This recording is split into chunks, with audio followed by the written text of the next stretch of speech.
बुलंदशहर हैदराबाद में गणेश जुलूस के दौरान चार मीनार के करीब एक हिंदू लड़की को बुर्का पहनकर एक हिंदू लड़के के साथ जुलूस में देखा गया।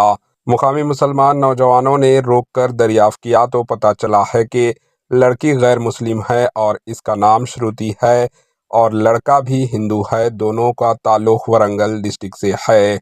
मुकामी मुसलमान नौजवानों ने फौरी तौर पर पुलिस को तलब करके जोड़े को पुलिस के हवाले कर दिया।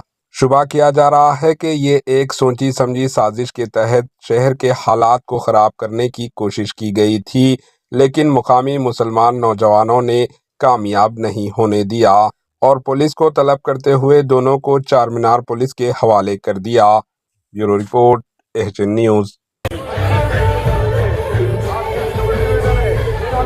भगवान की मूर्ति पर पुष्प की वर्षा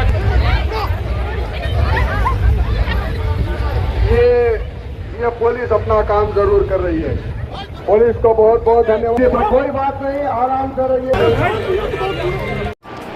एचएन न्यूज़ को लाइक करें, शेयर करें और सब्सक्राइब करना ना भूलें।